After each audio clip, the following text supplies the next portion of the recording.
अस्सलाम वालेकुम। आज जो हम टॉपिक डिस्कस करेंगे it's known as operant conditioning. Operant conditioning is a type of learning, ठीक है। और आपको पता है कि ये जो है वो स्किनर ने इंट्रोड्यूस कराई थी। बेसिकली हम पहले डिस्कस करते हैं कि लर्निंग क्या होती है। Learning is relatively permanent change in behaviour brought about by practice और एक्सपीरियंस। किरदार में निस्बतन मुस्तकिल तब्दीली जो कि तजर्बे और मश्क के नतीजे में पैदा होती है, आमोजिश कहलाती है, यानी कि लर्निंग कहलाती है। तो ऑपरेंट कंडीशनिंग जो है ये लर्निंग की एक टाइप है। According to operant conditioning, organism has to operate in its environment in order to produce certain consequences. अपने अपने मतलूबा नताज हासिल करने के लिए हमें कोशिश करनी पड़ती है, ठीक है। इसकी जो बुनियाद है वो इस फलसफे पर रखी गई है कि किरदार साबका रद्द-ए-अमल के नताइज से तश्कील पाता है। अगर किसी भी चीज़ पे हमारे साबका रद्द-ए-अमल अच्छे होंगे, तो हमारा अभी वाला किरदार भी अच्छा होगा, और अगर साबका रद्द-ए-अमल के नताइज किसी भी चीज़ पर अच्छे नहीं होंगे, तो अभी भी जो हमारा रिस्पॉन्स है वो उस चीज़ पर अच्छा नहीं आएगा। आमलाना मशरूतियत पर जो है वो बोरिस फ्रेडरिक स्किनर ने बहुत ज़्यादा रोल प्ले किया। He was basically an American psychologist. 1904 में पैदा हुए, ठीक है। पेंसिल्वेनिया से इनका ताल्लुक था, और 1938 में अपना ऑपरेंट कंडीशनिंग का जो मॉडल है वो इंट्रोड्यूस कराया, ठीक है। इसके साथ-साथ जो है वो थॉर्नडाइक ने भी लर्निंग के ऊपर और इसके ऊपर काफ़ी काम किया, ठीक है। बहुत सारे तजुर्बात किए। थॉर्नडाइक के जो एक्सपेरिमेंट्स थे वो बिल्ली के ऊपर थे, जिसमें उन्होंने ट्रायल एंड एरर एक्सपेरिमेंट्स किए कि किस तरीके से गोश्त की प्लेट में गोश्त रख के, जो कि बाहर रख कर, और फिर डिफरेंट किस्म के तजर्बे किए गए बिल्ली के ऊपर कि किस तरीके से क्या वो हासिल करने में कामयाब हो जाती है या नहीं हो जाती। थॉर्नडाइक के ख्याल में स्टिमुलस और रिस्पॉन्स के दरमियान ताल्लुक तमानियत बख्श नताइज से पुख्ता होता है कि अगर रिजल्ट हमारे अच्छे आते हैं तो स्टिमुलस और रिस्पॉन्स के दरमियान जो रिलेशनशिप है वो मजबूत होता है, ठीक है। स्किनर ने ऑपरेंट कंडीशनिंग को इन अल्फाज में बयान किया है, ये आमोजिश का एक ऐसा तरीका है, it is that way of learning जो किरदार की रफ्तार को ऐसे नताइज की बिना पर तब्दील करता है जो रद्द-ए-अमल की बुनियाद पर हो। यानी कि अगर तो हमारे नताइज अच्छे होंगे तो किरदार की रफ्तार भी ज़्यादा होगी, और अगर जो नताइज हैं वो अच्छे नहीं होंगे तो किरदार की रफ्तार भी जो वीक हो जाएगी। स्किनर ने बिल्लियों और चूहों और कबूतरों पर बहुत से तजुर्बात किए और एक अपना एक्सपेरिमेंट सेट किया जिसको हम स्किनर बॉक्स कहते हैं। इसमें क्या किया जाता था कि एक छोटा-सा लीवर रखा गया था और एक ट्रे बनाई गई थी, जिसमें जानवरों के लिए खुराक रखी जाती थी। चूहे को जो है वो पिंजरे के अंदर बंद कर दिया जाता ताकि वो लीवर को दबाए, जिससे ट्रे जो है वो खुफिया जगह से बाहर निकल आती थी और वो अपनी खुराक हासिल कर सकता था, ठीक है। जो तजर्बे के दौरान चूहे ने किसी न किसी तरीके से लीवर को दबाया तो ट्रे बाहर आई और इस तरीके से चूहे को अपनी खुराक जो है वो मिल गई। इस रद्द-ए-अमल का नतीजा उसके लिए सैटिस्फैक्टरी था, लिहाज़ा चूहे ने इस अमल को दोहराया और बार-बार इससे खुराक यानी कि रीइन्फोर्समेंट मिलती रही। इस अमल से चूहे ने आसानी से और तेज़ी से लीवर दबाया और खुराक हासिल करना सीख लिया, ठीक है। ये जो इस किस्म का रिस्पॉन्स है या रद्द-ए-अमल है, इसको हम कहते हैं इक्तिसाबी किरदार। इक्तिसाबी किरदार का मतलब ये एक लर्न्ड बिहेवियर है, जो कि पिजन ने या रैट ने सीखा कि अगर मैं फूड हासिल करना चाहता हूँ, तो मुझे प्रेस करना पड़ेगा बटन और उसके बाद मुझे खुराक मिलेगी। स्किनर के ख़्याल में ये आमोज़िश आमलाना मशरूतियत है, क्योंकि चूहे ने किरदार के बहुत सारे तरीके इख्तियार करते हुए माहौर पर ऑपरेट किया, उसमें से उन रद्द-ए-अमल को दोहराया जिससे इसको मतलूबा नताइज पैदा हुए, जिनको वो पसंद भी करता था। आमलाना मशरूतियत से जानवरों को बहुत सारे मुश्किल काम करना भी सिखा दिया जाता है। मसलन फॉर एग्ज़ाम्पल हम कबूतर के सामने मुख्तलिफ कार्ड रखे जाते हैं, जब वो एक मखसूस कार्ड के करीब गया तो उसको फूड दिया गया, जब वो दोबारा उस कार्ड के करीब गया तो उसे फिर फूड दिया गया, जब वो कार्ड उठाकर मालिक के पास गया तो उसे फिर तक़वियत फ़राहम की गई। इस अमल के बार-बार दोहराने से मखसूस कार्ड को उठाने اور لا کر مالک کو دینے کو وہ سیکھ گیا. ٹھیک ہے, تو یہ بھی ایک قسم ہے ری انفورسمنٹ کی. اس کے ساتھ ساتھ آپ دیکھتے ہوں گے کہ بہت سارے مزاروں پر جو ہے وہ قسمت کا حال بتانے کے لیے انہوں نے طوطے رکھے ہوتے ہیں جو کہ مخصوص اشارہ کرتے ہیں, اور پھر طوطا جو ہے وہ کارڈ لے کر آ جاتا ہے اور پھر اس کو جو ہے وہ جو اس کی ری انفورسمنٹ ہے طوطے کو وہ دے دی جاتی ہے. اسی طریقے سے بندروں اور ریچھوں کو تماشا دکھانا بھی سکھایا جاتا ہے. جانوروں کو کرتب سکھانا اسی طریقے سے سکھایا جاتا ہے, اور بچوں میں بھی اچھی اور بری عادات بھی اسی طریقے سے ری انفورسمنٹ کے ذریعے جو ہے وہ مضبوط کی جاتی ہیں یا پیدا کی جاتی ہیں. اگر آپ کسی عضویہ میں یعنی آرگنزم میں تقویت کی بدولت کسی کے کردار کو یا عادت کو پختہ کرنا چاہتے ہیں تو سب سے پہلے ہمیں یہ جاننا ہوگا کہ کیا وہ اس کام کو کرنے کے لیے آمادہ بھی ہیں یا نہیں.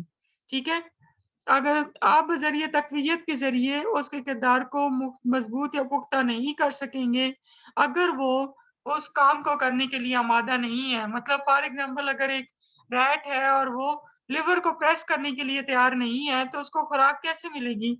ٹھیک ہے, اس وجہ سے اس کے کردار کے مضبوط ہونے کا کوئی امکان نہیں. اس کے لیے آپ کو شیپنگ کا طریقہ اختیار کرنا پڑے گا. شیپنگ کیا ہوتی ہے؟ Successive approximation of desired behaviour, جس میں مطلوبہ نتائج حاصل کرنے کے ہر سٹیپ کو ری انفورس کیا جاتا ہے, جس میں کسی آرگنزم کو مطلوبہ رد عمل کے اختیار کرنے کے لیے سب سے پہلے آمادہ کیا جاتا ہے. اسکنر کے تجربے میں اسکنر باکس میں ایک لیور ہے جس کو دبانے پر خوراک والی ٹرے جو ہے وہ باہر نکلتی ہے. چوہا خوراک حاصل کرنے کے لیے لیور کو دباتا ہے, خوراک والی ٹرے باہر آتی ہے اور خوراک کھاتا ہے, یعنی کہ اس کو تقویت ملتی ہے, ری انفورسمنٹ ملتی ہے.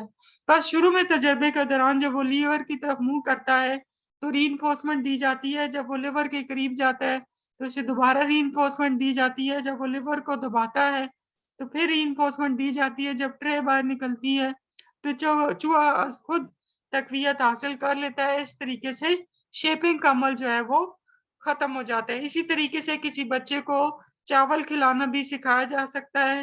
ٹھیک ہے, اور اس سٹیج پر چوہا جو ہے وہ اپنے کام کرنے کو آمادہ ہو جاتا ہے کیونکہ اس کو اپنا پسندیدہ رد عمل یعنی کہ تقویت مل جاتی ہے. اسی طرح بعد والے دہرائے جانے والے رد عمل پر بھی تقویت دی جاتی ہے. اس قسم کے تقویت پانے والے رد عمل کی رفتار شروع میں کمزور یا سست ہوگی, لیکن رد عمل کے بار بار دہرائے جانے سے اس کی رفتار جو ہے وہ تیز ہو جاتی ہے. ٹھیک ہے, یہ اوور آل کانسیپٹ ہے آپرینٹ کنڈیشننگ کا. اب ہم آ جاتے ہیں جو میجر امپورٹنٹ فیکٹر ہے ری انفورسمنٹ کا آپرینٹ کنڈیشننگ میں. ری انفورسمنٹ کیا ہے یا تقویت کیا ہے؟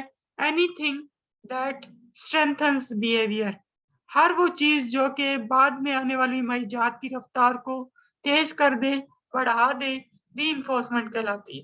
ٹھیک ہے, عام طور پر تجربات میں خوراک کو تقویت کے طور پر استعمال کیا جاتا ہے. ٹھیک ہے, اس کے علاوہ بھی اگر کوئی اور انعام اور معیجات ہیں جو کہ رد عمل کو پختہ کر سکیں تو وہ بھی تقویت کہلائیں گے. بیسیکلی ری انفورسمنٹ کی 4 ٹائپس ہیں: پرائمری ری انفورسمنٹ, سیکنڈری ری انفورسمنٹ, ٹھیک ہے, پازیٹیو ری انفورسمنٹ اور نیگیٹو ری انفورسمنٹ. سب سے پہلے پازیٹیو ری انفورسمنٹ ہے ایڈیشن آف اے پلیجنٹ ایونٹ, کسی خوشگوار چیز کا اضافہ, یعنی جو چیز آپ چاہتے ہیں جب آپ کو مل جائے تو اس کو ہم پازیٹیو ری انفورسمنٹ کہتے ہیں. مثلا اگر کسی کو بھوک لگی ہو تو اس کے لیے کھانا, اس کے ساتھ ساتھ انعام, تعریف, معاشرتی قبولیت, بھوکے کے لیے خوراک, پیاسے کے لیے پانی, یہ سب کیا ہے؟ پازیٹیو ری انفورسمنٹ یا مثبت صلے ہے.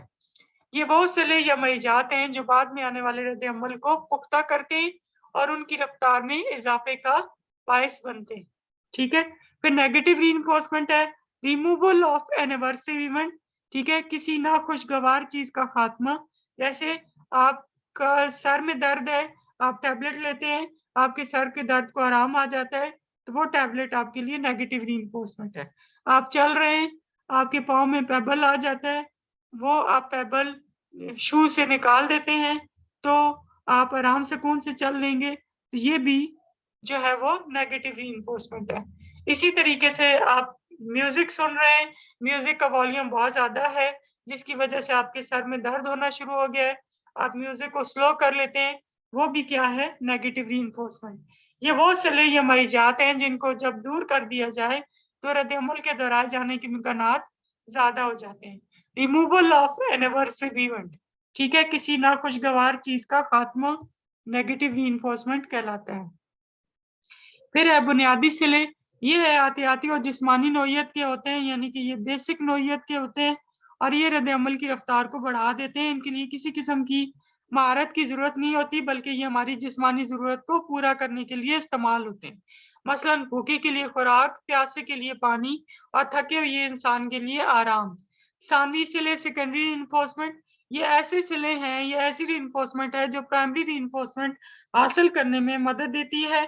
ठीक है, इनकी हैसियत सेकेंडरी होती है, ये रद्द अमल की रफ्तार को बढ़ा देते हैं, जैसे कि एक अच्छी पोस्ट, एक अच्छी जॉब, पैसा, ठीक है, तारीफ, कबूलियत, तरक्की, नफा बख्श कारोबार या अच्छे इख्तियार वाली पोस्टों पर तकर्री और तरक्की वगैरह सेकेंडरी रीइंफोर्समेंट है।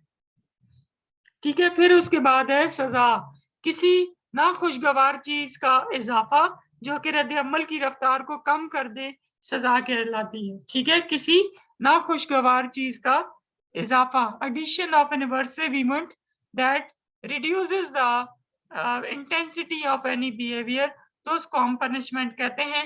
सजा एक ऐसा अमल है जो बाद में आने वाले रद्द अमल की रफ्तार को कम कर देती है। किसी भी लर्न बिहेवियर पर मिलने वाली सजा आमतौर पर तकलीफ दे और नाखुशगवार तस्वर की जाती है। सजा पाने वाले अफराद को ऐसे महसूस हो सकता है कि ऐसे तकलीफ दे मईजात के इख्तिताम पर नताइज तकवीत का बायस होंगे। ठीक है, सजा बाज़ औक़ात किरदार की इस्लाह के लिए, यानी कि काउंसलिंग के लिए बहुत इम्पोर्टेंट साबित होती है। मंदरजा ज़ैल इक़दामात सजा को मौसर बनाने में मददगार साबित होते हैं। नंबर 1, सजा बाद में आने वाले रद्द अमल के वाक़ होने के फौरन बाद दी जाए। अगर रद्द अमल के वाक़ होने और सजा देने के दरमियान वक़्फ़ा ज़्यादा होगा, तो ऐसी सजा अपना असर खो देगी। फिर नंबर 2 क्या है कि सजा देने के अमल में पुख्ता तसलसल कायम रहना चाहिए, यानी कि एक नापसंदीदा रद्द अमल पर अगर सजा दी जाएगी, तो उसके बाद इस किस्म के रद्द अमल पर सजा देने का अमल बरकरार रहना चाहिए। अगर नापसंदीदा अमल पर कभी सजा दी जाए और कभी ना दी जाए, तो फिर उसका असर जो है ना वो खत्म हो जाता है और सजा देने वाले पर से एतमाद उठ जाता है।